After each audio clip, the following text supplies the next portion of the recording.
Hi, I'm John F. Allen. And I'm R.J. Sullivan. And we're the Two Towers. Greetings and welcome to the Two Towers Talk Show. I'm your host, Tower 1, John F. Allen. And I'm Tower 2, R.J. Sullivan.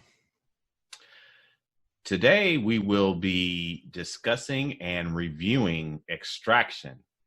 This film starring Chris Hemsworth, who you may know as Thor in the Marvel Cinematic Universe, and is directed by Sam Hargrave, who is a stuntman and has done a lot of stunt work for the MCU films. And this film is also produced by none other than the Russo brothers, who are famous for the Avengers films, the Infinity War, and Endgame. They also, Joe Russo of the Russo brothers has a writing credit for this film as well. And just so you would know, we've got Chris Hemsworth as Tyler Rake. We've got Byron and Ryder Larum as Rake's son. We've got Rude Hakrush Jaswal as Ovi Mahajan. And we've got David Harbour as Gasper. And we also have a cameo by the director, Sam Hargrave, as one of Tyler Rake's fellow squad members. So just off the bat, things you should know. This is a feature film directorial debut for Sam Hargrave. This film was intended for theaters, but due to the COVID-19, it was debuted on Netflix on April 24th. So let me go ahead and give you a little synopsis for the film. Tyler Rake is a brave black market mercenary who is hired to extract the kidnapped son of a ruthless crime lord from his captor, an up-and-coming drug lord who looks to leverage the boy for his father's territories and business. This isn't like, some extraordinarily different plot than other action films have had in the past. But I think that the thing that separates this from other films is the way it was written, the actors involved, and how the story moves from beginning to end. It also has a lot of heart in it, in my opinion, with regards to the characters, character development, the characters you need to know about, at least the primary characters. And the secondary characters actually have a little bit of depth to them in the situation. So we'll get into that. Just an early thing.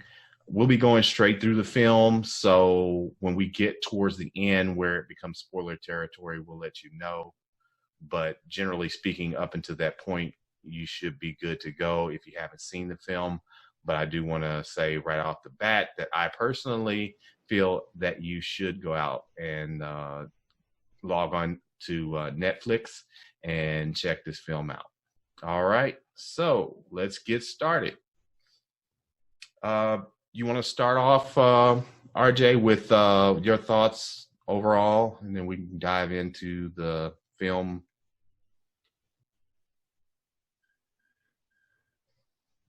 Yeah, so let's see. I'm going to start off by saying that I am sort of separated from action films of recent years. It's not something I'm as up on. So this was John's recommendation, and it being on Netflix and having Chris Hemsworth, I was like, sure, let's give it a try. My thing about action movies is that I will put other genres ahead of them, so I rarely actually get to them, I guess is a good way to put it. Mm-hmm. If I'm going to spend movie theater money, I'm going for the big spectacle. And then when I get to rentals, I'll go with the spectacle I missed. So action films generally just get kind of shoved toward the back. That's just my personal experience. So this was I think when we tried to track it, I said I've seen the Mission Impossibles up to number 3. And I really enjoyed Quentin Tarantino's Kill Bill. So just to give you an idea, that's how far back I'm going with action movies. I obviously was a teenager during the Stallone and Schwarzenegger era, and those kinds of action films, which are very different. I'm looking forward to that discussion. But taking this film, having not seen any in a while, the violence level has certainly gone up considerably since the last time I've checked out one of these. Some of the violence to children is quite shocking, I should say, for those that aren't as acclimated to action films. If violence to children is one of your triggers, you might want to think twice before checking this out, because there were some moments that I found jaw-dropping. Now, children play a very important role in this movie overall, specifically Rake's response to children, how his child affected his past, and how saving this child is affecting him now. And one of my favorite moments in the film has to do with their encounter with a group of children in the midst of all the action and how he responds to that. So I love the way all that tied in. However, this is about gangsters. This is about ruthless people, and there's some ruthless stuff in this film for sure, for those that aren't used to that sort of thing. So that took a little acclimating for me, but once I got with it, I was on board. I thoroughly enjoyed it and found it a lot of fun. As did I. I'm more acclimated to action films than RJ, as he alluded to. So just to give you a little background on myself, where action films come into play, I never really stopped watching them, although I felt that the quality of them for a while, after the ones that RJ mentioned, the Kill Bills and the Mission Impossibles, it kind of went downhill. But they've had a slow and steady increase in production value for me, not only with the acting and the plotting of them, but also with the quality of the writing. A lot of the 80s and 70s action, 70s, 80s, early 90s action films were you take your brain out, you put it on a shelf, and then you just eat popcorn and watch the explosions. And for what that's worth, I enjoyed those films like that, because I was getting what I was expecting. But a lot of the newer action films are more well scripted. They try to bring about a plot that is a lot deeper for the viewer. And sometimes it works and sometimes it does not. But it's something that's more commonplace now than it was in a lot of the other films of the past. I remember watching a lot of the action films from Stallone and Schwarzenegger and Bronson and Eastwood and all of those guys. And it was pretty much, tough guy. I'm going to go out here and go on a mission to do this, that, and the other, or someone's bringing out, the worst in me and I've got to defend myself and that kind of thing. So, they were pretty simple, pretty basic, but a lot of the plots in some of the newer action films are a lot more intricate and a lot more detailed, nuanced, and a little bit better thought out in some of them. So that is one of the things that I look forward to when I'm looking at an action film. Plus, now that we've been out of the Cold War for about, almost going on 30 years now, it's like we're looking at things through a different lens. And sometimes these films are even going back to that era when action films were in their heyday, because action films and espionage films were built around the Cold War. I mean, it was right there in your face in your day-to-day living. So that was the experience of the time when RJ and I were coming up, that we got to live through all of that. And now that stuff is now the past, a lot of the newer generation stuff is hearkening back to either making it a period piece during the Cold War or having it be something that's tied to some type of ramification or whatnot from the Cold War. So the Cold War still plays heavily in a lot of the themes in a lot of modern action films in one way or another, along with, of course, drug cartels and other things like that, you know. So, but yeah, I enjoyed this film. Again, I will say, I think that of the action films as of late, outside of the John Wicks and the Hobbs and Shaw films, I think this one is one of the better ones. And I was glad to see Chris Hemsworth in the starring role. I followed his career from his brief moments in the revised Star Trek film, which RJ is not the biggest fan of, but he was fine. I think that we agree that he was one of the strong points in the film. Yeah, and sure, he was only on screen for less than 5 minutes. Yep. But I mean, he made an impact, and that was something that led me to be cheering when he was cast for the role of Thor in the MCU films, because I knew that he could carry it. Yeah, I don't think anyone else could have pulled off this role quite the same way. I saw in a report some alternate casting, and I don't think any of them would have worked nearly as well as Chris Hemsworth does. He looks like the world-weary, experienced soldier who's still young enough to do what he needs to do, but also has seen a lot of action. He's pretty much a G.I. Joe, pretty much taken out of the box and ready to go. Mm-hmm. Now I've not seen the John Wicks, and I've not seen a lot of these more recent ones. The biggest thing I noticed, I'd like to get a comment from you, John, because you are more up on this, but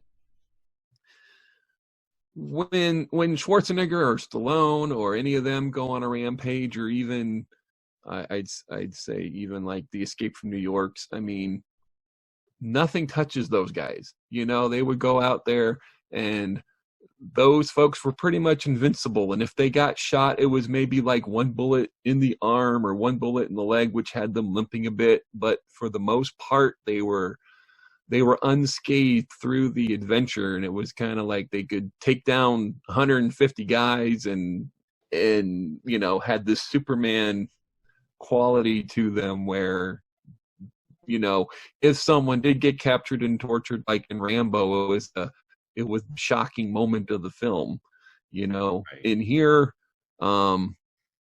Rake gets hit and shot and stabbed, and, you know, there was a certain invulnerability in the sense as to how much he had to endure.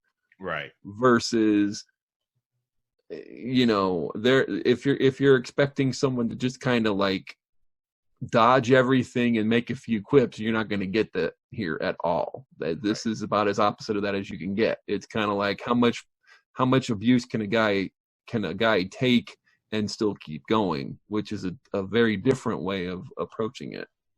And how much of that is sheer willpower or sense of purpose, because most people, even some tough guys that we know, would have been like, to hell with this, I'm out.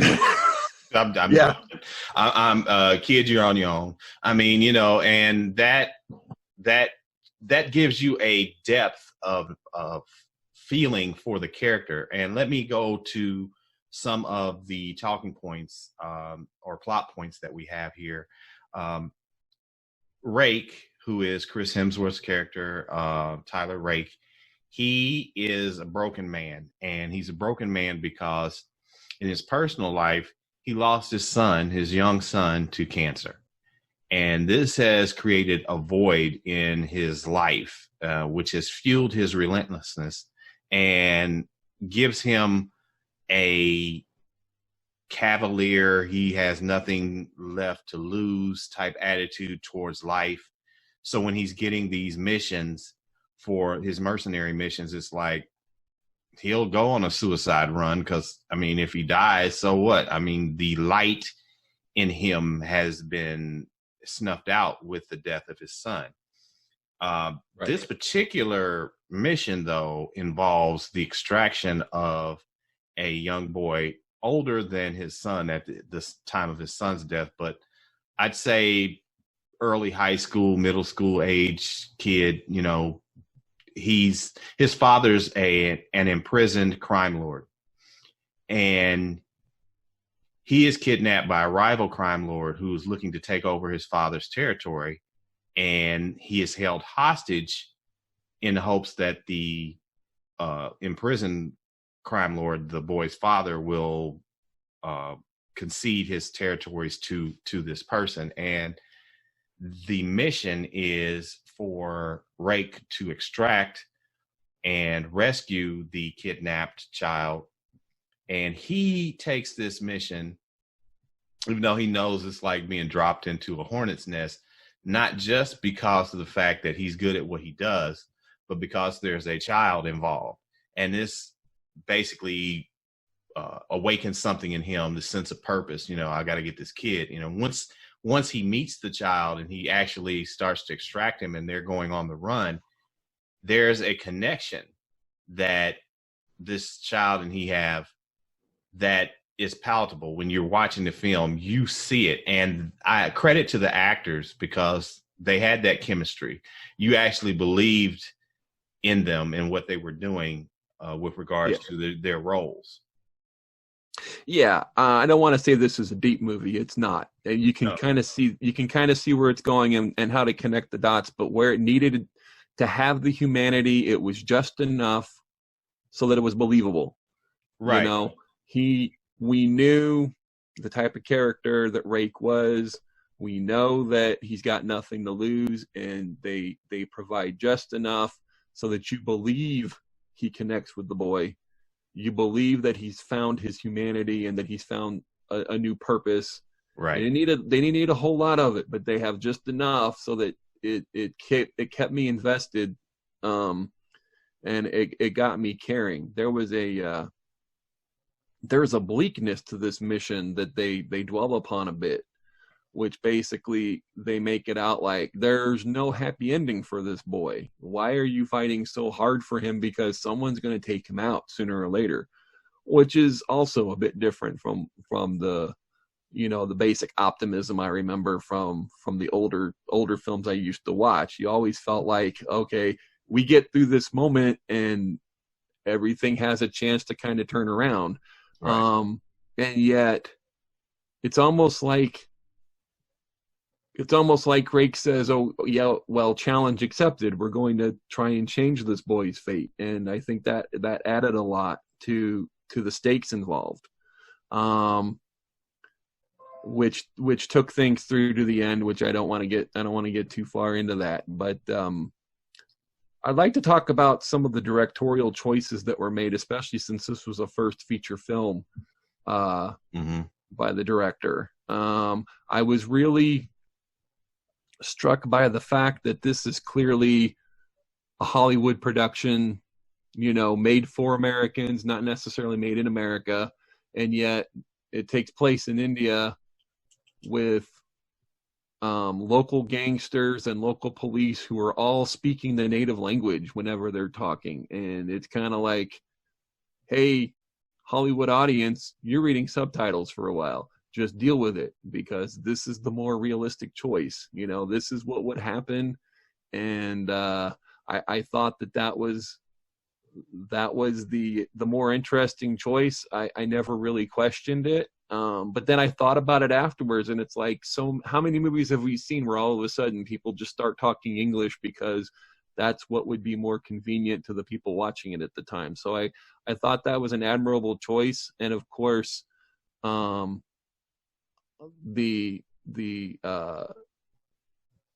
local actors that they tapped to play all the roles, whether they were good, bad, or somewhere in the middle, it seemed they cast for authenticity. There was none of the whitewashing that most people will complain about in so many instances. And we pretty much had only one American actor in the whole dang thing that I can think of who shows up. for a brief time, and that's pretty much it. Everybody else cast true to who they are as far as where they come from and their region and the language they speak. Which, Right. Yeah, right. And I don't think, and just to say this, Chris Hemsworth is not American; he's Australian. sure. And the character, from what I gathered, is not American; he's Australian as well. Yeah. So that Yep. that in and of I took itself, that to be true. right. So that in and of itself speaks to the fact that while this is an American film or American-made film, it's not an American film in the sense that some of your Schwarzenegger and your Stallones and your Eastwood films of the past were. It's more of an international film that happens to have an American production. And that in and of itself makes it good. And I wasn't trying to, and I don't want any of our audience to think that I was alluding to the fact that this was like some really deep film. But when you compare it to some of the other films in the past, like let's take Commando with Arnold Schwarzenegger. Oh, absolutely. Yeah. No, this film is definitely deeper than that. It's not nearly as cheesy. I loved Commando. I still do. I mean, I take all the cheese that it is, but this is a more serious film in the action vein. And it was like the way that it was put together, you could tell that the story was driven to the point and written to the point where that was an intention of the Russo brothers when they were putting this together, and it shows through in Hargrave's directorial debut with regards to this film. One of the other things that I wanted to talk about was the going into the plot points of the film. So as Rake is trying to extract the boy from the clutches of the rival drug lord, the boy's father's henchman, who is his like right-hand man, top lieutenant, he basically, the boy's father says, if you don't get my son back, I'm gonna kill your son and slaughter your family. And the henchman knew that he was serious, but the henchman also knew that he wanted to get out of that life because he didn't trust his boss and he didn't trust getting the boy back. So what he did was he took the money from the boss and hired Chris Hemsworth's character Rake to extract him and paid him a certain percentage of the money up front, and the other was going to be given to him upon completion. Well, he had concocted a scheme. The henchman had concocted a scheme with his wife to protect their son and their family, so that basically he was going to go on the mission himself, follow Rake, and basically take Rake out once he had extracted the boy, so that he could take the remainder of the bounty for himself and keep it, save the boy, and then run off with his wife, never to be heard from again, because he feared his boss and he wanted to get away from that life. So you kind of sympathize with that character a lot in trying to protect his family, and that he had a purpose. Although killing Rake, you're trying to kill the hero, even though the purpose for it may be somewhat noble. You're still trying to kill the hero, so that makes you a villain, but it's a sympathetic villain. So you get where that guy is coming from, and having sympathetic villains instead of mustache twirling, despots is the way to go action films. And as you've noticed, even with the spectacle films, but even the smaller productions, that's the general direction that writers and directors are going with their villains, which makes for a stronger movie overall, I think. Yeah. When the two are confronting each other on the street, you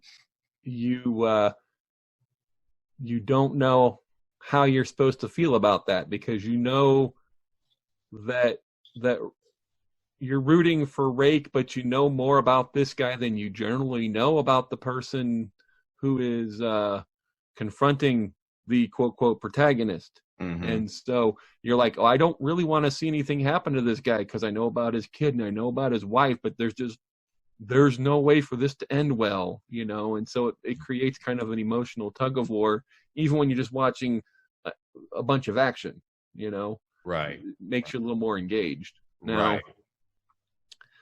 right. I'd like to talk about the filming of the action, specifically, I don't know, maybe an 11 or 12-minute sequence, which seems very purposefully set up. And the rest of the movie, again,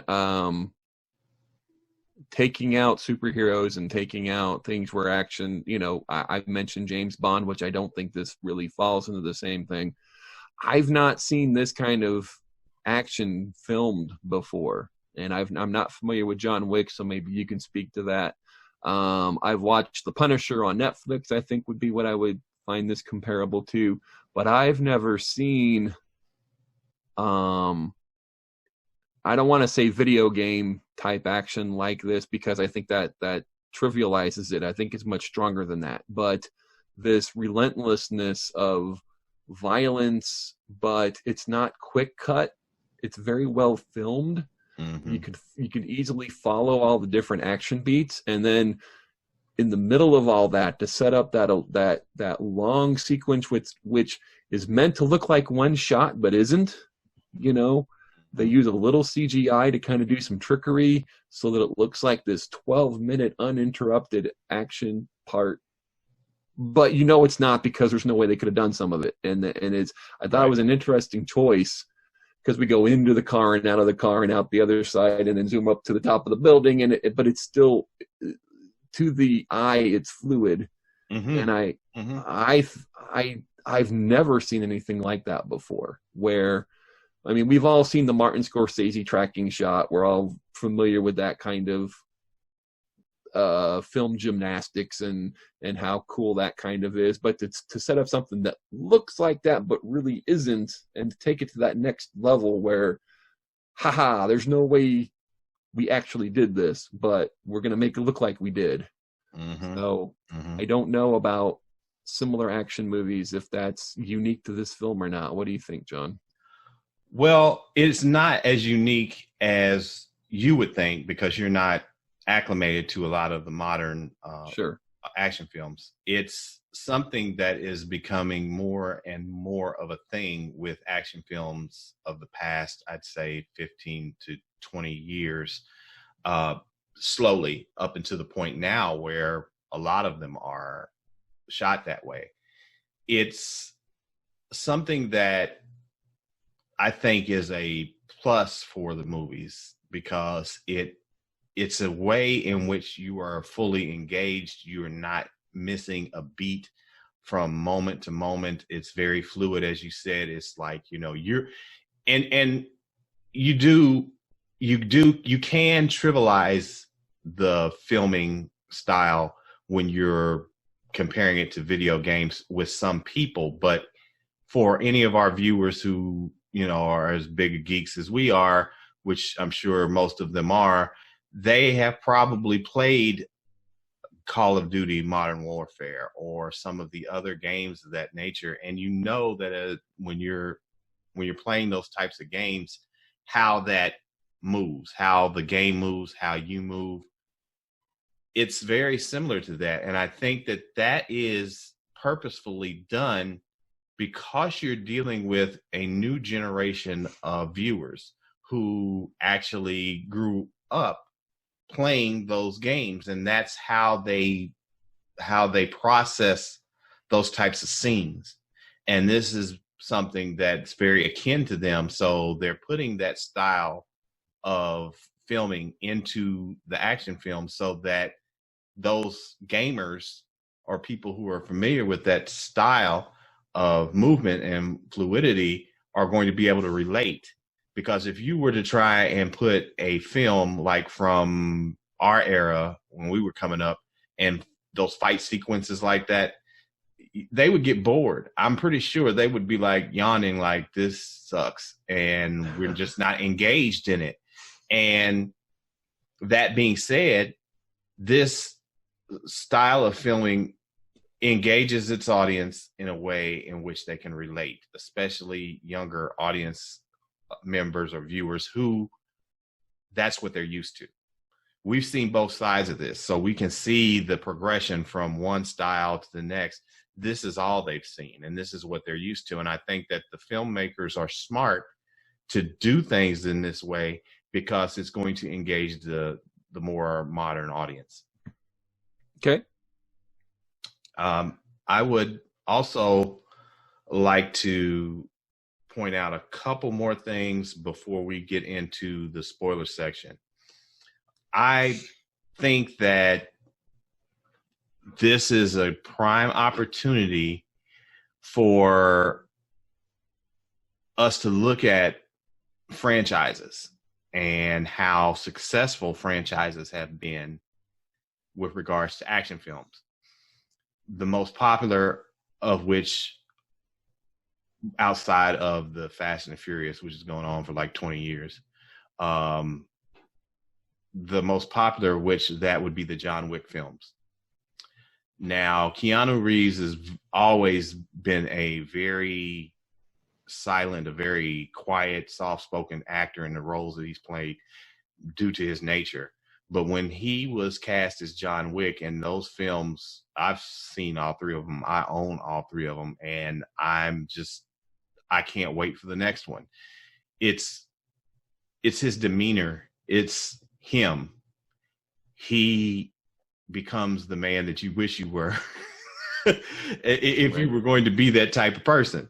And I'm saying all this to say that when it comes to franchises, a lot of the directors and filmmakers are looking to making franchises that are at least trilogies. But the audience demand is pushing for that fourth, fifth, sixth film. As you can see with the Fast and the Furious films. Not everyone's a fan, but I mean, they keep cranking those things out. They keep having the spinoffs, and there's a good reason for that. And I think with this particular film, we would be remiss if we did not mention the fact that there is a sequel that's being planned. So the producer and screenwriter for Extraction, Joe Russo, has stated that there will be an Extraction 2. He promised that the sequel will bring to bear broad worldview to the franchise. Now, we've mentioned before that this is an American-made film, but it's not an American film, and this does not take place in the USA. This is more international. I think that with this franchise, along with a lot of the other franchises, even the Fast and Furious films, they did not stay in the United States. They started moving across the world. I think this adds a flavor to these films that is going to attract an audience that's more international, and it's also going to be more of a spectacle for the U.S. audience to see somewhere else. And the Russo brothers also said that there are plans for Hemsworth to return as the lead actor in the film, and Hargrave to return for the Extraction, whether it be a sequel or a prequel. Do you know how recent this announcement was? I guess we should have pinned that down a bit, but I'm curious if this was the plan off the bat, or if they waited for some reaction to the movie and then decided, oh, there's an interest, we should go forward with this. Well, this was these were released from a news standpoint relatively late, as of late. So within the past, I'd say 10 days or a week. So I think that there's always going to be, we think this is a good product, and the type of product that it is, we could potentially make sequels, but we do have to wait and see how it's going to fare before we get too far ahead of ourselves. So we can take this to mean that the initial response is pretty darn good. Yes. It's very good for this particular film.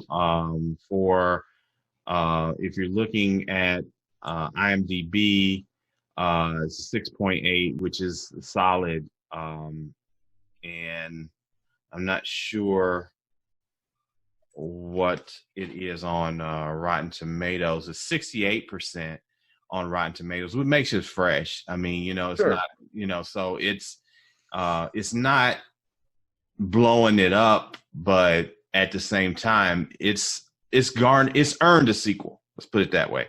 It's earned a sequel with regards to the reaction to the viewers. And I think that what the Russos are saying with the planned sequel or prequel is that, yeah, we thought about this. We wanted to see how you guys reacted, and now we're moving forward. Just to bring into play another recent film, Bloodshot, which I just watched this past weekend for the first time.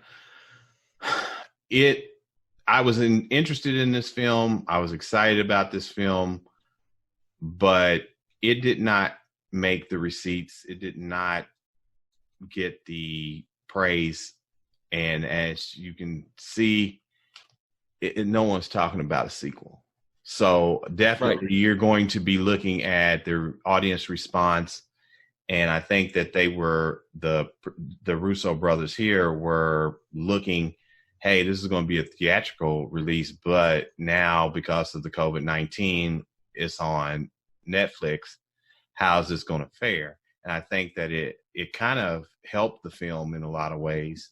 That was gonna be my next question to you. This is strictly opinion, but my feeling is that coming out directly to Netflix actually helped it rather than going to the movie theater.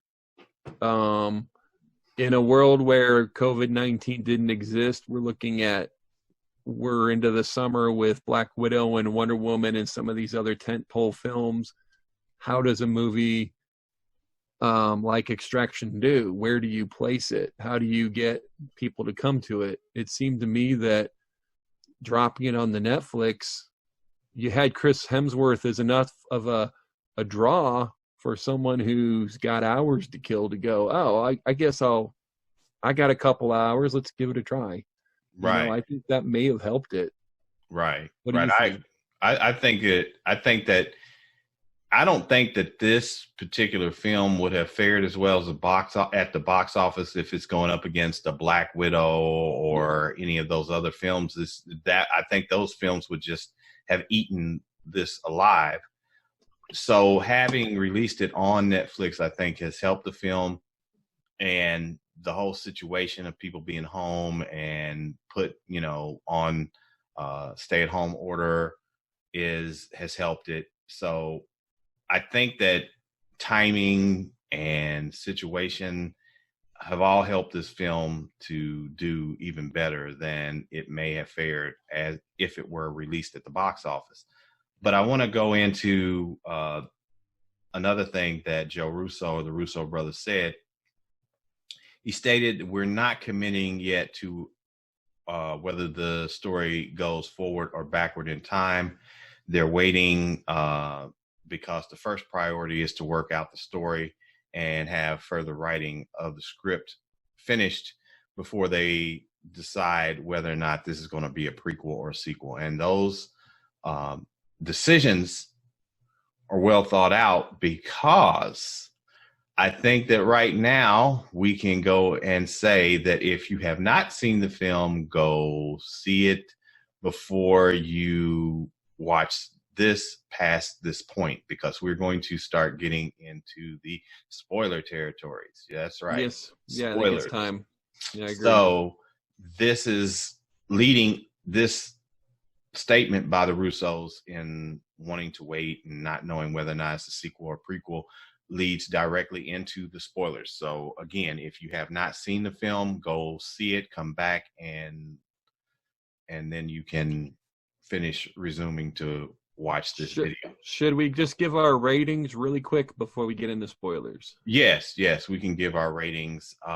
Myself, on a scale of, I'd say, 1 to 5 towers, I'm going to give this a solid 4 towers.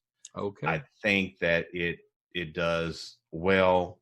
I think that the timing and everything, like I said, about the film, the acting, the writing, the directing, the script, cinematography, all the things that you mentioned about the action scene beats, all that earns this film a 4 towers from me. What do you say? I'm going 3.5.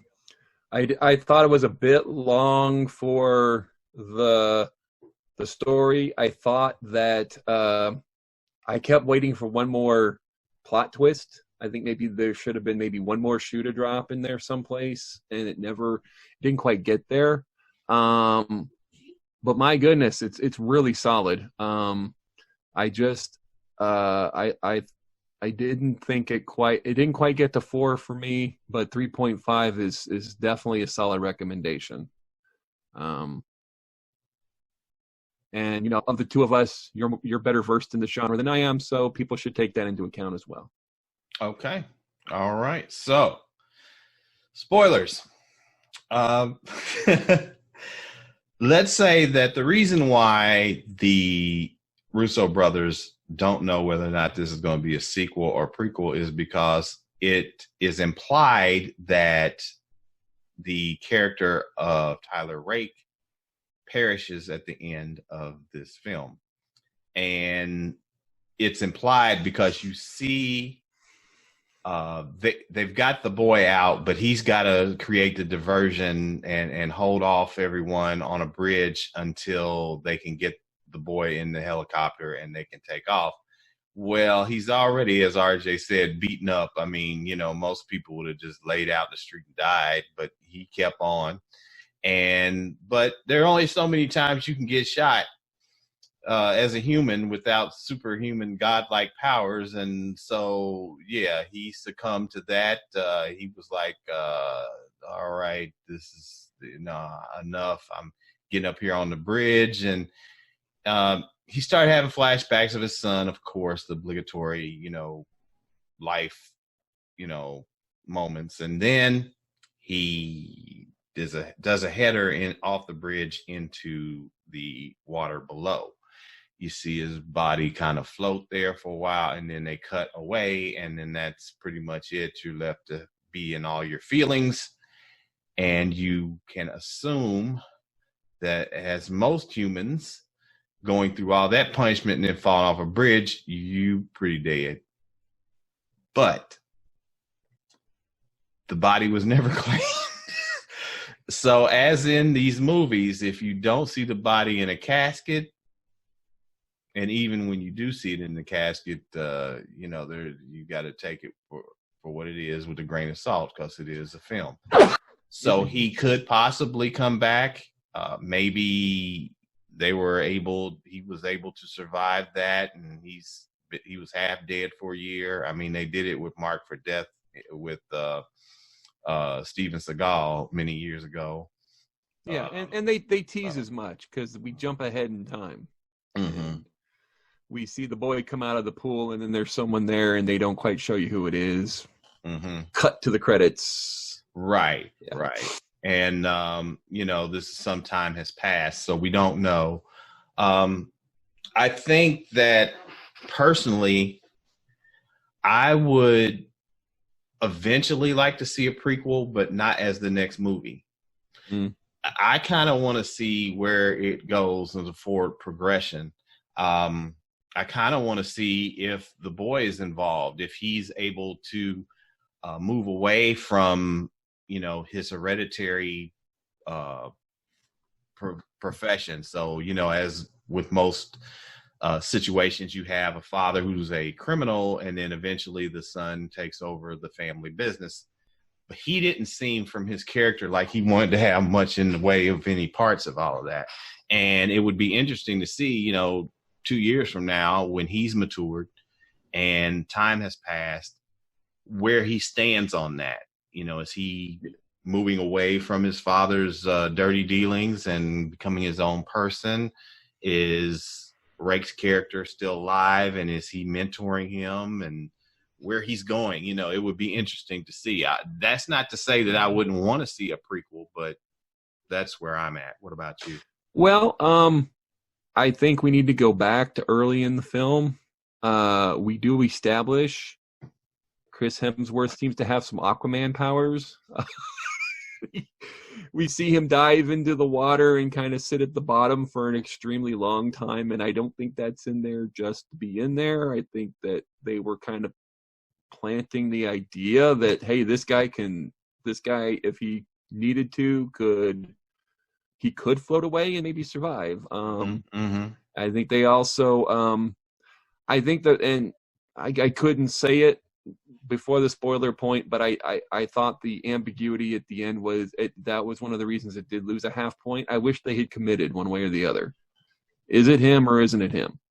Did he? I mean, I'm almost thinking he got him out of the country and maybe the kid actually has a chance at a normal life. We don't know any of that. You kind of have to fill that in your head, and you're not going to know. Like you say, let's have a sequel. I would like to go forward with the story for the same reasons that you've put out there. I just wish that as many chances as I think the movie took, I thought the very end it was kind of like, come on, throw me a bit more of a bone. Come on, give me something to establish what your thinking is. I thought that was kind of a safe bet. That's okay. It was still a great movie. And now that we know that it's had some success, they're probably thinking exactly that way. I also want to talk about the lady assistant who helps Chris Hemsworth's character throughout and gets her moment in the sun. I've heard some talk that they might do something with her, either as giving her a more prominent role in a next film or giving her own film. What are your thoughts on that? Well, I have a thought on that, and I'll address that. But I also wanted to chime in with what you said prior to that. They were playing it safe, and I think that although I understand exactly where you're coming from about wanting to have had more of a one way or the other thing, I think playing it safe with regards to this film is a smart move, considering it would have been to the theater and it would have possibly been going up against Black Widow and other big blockbuster films like that, and as we stated before, might not have fared so well. So that was an out. You didn't know, so maybe that if we didn't get the ratings to get a sequel, then we're good. But here's the thing with that. We also don't know if that particular scene was added when they realized that it's not going to be put into the theater, and we're wanting to see how this is going to do with the Netflix audience. I hadn't read anywhere where this was in the can prior to or after, so this may have been them playing it safe either way. It could have been where they had committed if they'd have thought, okay, well, this is what we're going to do. But I understand why they did it is what I'm basically saying. And I agree. Yeah. I think that it could have been a little bit more clear cut, but at the same time, the ambiguity is actually making me a little bit more anxious about wanting, in a good way, to see whether not it's a sequel or prequel. So, but I just wanted to put that in there. And as far as the other actress, the person who basically was like helping him with his assignment, the dude in the van. She, I think, was an interesting character, and she was more or less like an M for like with the James Bond films. She's somebody from behind the scenes who is helping him navigate, but also putting those assignments out there, putting everything into perspective. So seeing something kind of spin off from her, or maybe having other characters within the Extraction universe might be interesting. There's a lot of different ways that they can go, and with the scope of film and television changing as much as it has, and our viewing habits and the production of these things, whether it be a film or television series, is something that has lent itself to these types of possibilities, whereas before we didn't have it. One prime example is the Disney Plus, where you're going to have the MCU characters in their own television series, but these tie directly into the films. This is something that would have been unheard of, 10 years ago, let alone 20, 30 years ago. And now is something that a lot of people are looking at with regards to what they're doing. And so I would love to see where they would go with something like that. I think that her character was just interesting enough and well portrayed enough to where something like that could definitely be worthwhile. Yeah, absolutely. So, straight to streaming, Netflix specific. I think if you take out the Oscar bait type films that came out last November or so, probably one of the strongest Netflix films I've seen. I've been following the sci-fi stuff specifically for the most part. It's let me down. This one was very solid. Now, of course, it was originally made for the theater, but still, it is a Netflix release. I thought it was more ambitious than the Punisher series, which I love the Punisher series. As violent as this was, I thought the Punisher was more violent in some ways, in terms of a lot more gore, I think. The brutality of what the character goes through. Yes. So I think this is an exciting time for streaming services, and this is a really, really solid entry for comparable material out there. Now, I know you've seen more of the action films that have gone straight to Netflix, and from what I've seen, for the most part, you don't have a high opinion of a lot of it. But you want to speak to that a bit more? Yeah, most of them are okay. Some of them are just they just downright suck. But this one is one. This one is one of the exceptions. I would definitely say, as far as the streaming service is concerned, like what I was talking about before, the scope of how we view films and how we watch television has changed. Everyone has a streaming service now. So you've got Disney Plus, you've got DC Universe, you've got Apple TV, you've got Netflix, Hulu, you've got BT has got their own thing. I mean, everyone has their own streaming network service, and they're all competing, Prime Video for the Amazon, and someone else just came out with one. Was it Google or something? Google TV? Apple's, yeah, I mentioned them, but Google, it's another one. It's a newer one even than that. I think it's Google TV or something. It's crazy. So everyone's got some kind of streaming service now, and now they're all fighting for the viewers' dollars and attention. And I actually think this is a good thing, because it's driving them to produce better quality films and television shows in the hopes of trying to win over the audiences, which is a plus for the viewers. And I have to say, having access to Apple TV and some of the others, there is some great programming on these streaming services. Now, I'm not saying everything that they put on there is a hit. Some of it's like a clear miss, but they've got each one of them have winners. Let's put it that way. You're not going to find a streaming service that doesn't have something that is at least good, because they're out there and they're competing for their viewers, and that's a win for the viewers. In my opinion. What this reminds me of the blockbuster video age when there were those direct-to-video films, and that was the opportunity for the more experimental kind of out there stuff, low budget stuff, except I think this is so much better. This gives people an opportunity to work on a probably relatively larger budget, better looking movies. If you get someone with some skills, you can put together some pretty impressive stuff, even for something that went straight to streaming. Right. So yeah, I think it's an exciting time for filmmakers.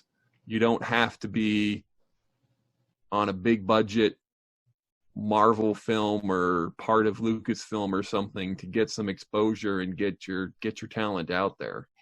Right. And it's a lot of opportunities for creators, whether they be the people who've written a novel that these films or television shows are based on, to the screenwriters, to the actors, to the networks, to the viewers. It just opens up doors that weren't open before, and it's changed the scope of how we do things and how things are done. And I am actually a big fan of this, and I think that this is something that is the right direction that filmmaking and television should be moving in. So I think we're going to start wrapping this up here.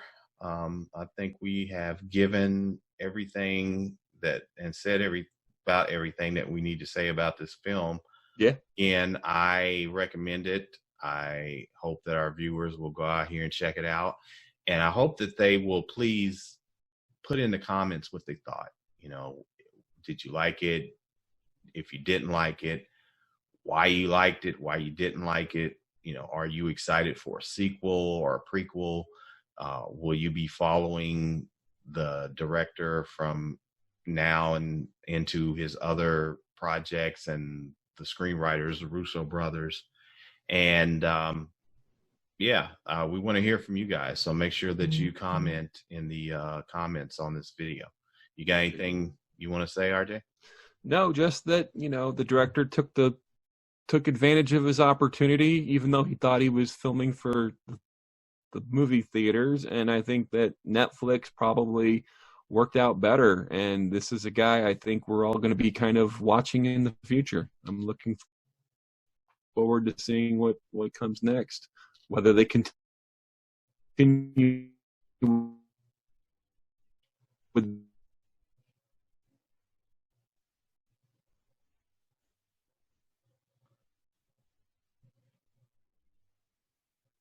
We're having some technical difficulties here. We're going to be cutting out this section. Looks like we may have lost RJ.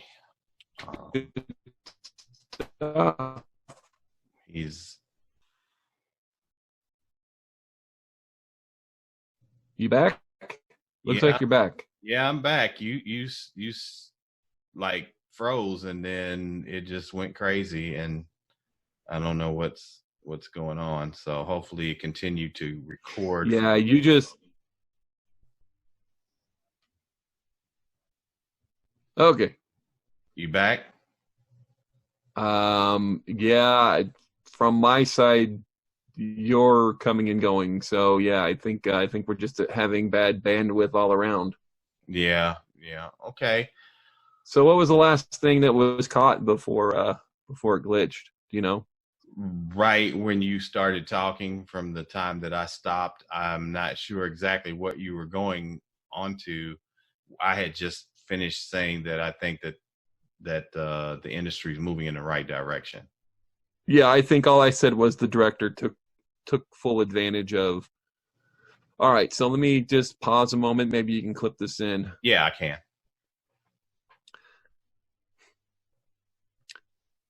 But the exciting thing for me is the director was aiming for the movie theater. He didn't get there, but I think he took full advantage of the opportunity that he had, and I'm looking forward to seeing what's coming next. Whether we stay in this franchise or he moves on to other things, he'll definitely be a name to be watching. So that's exciting. It's always nice to see a success story like that.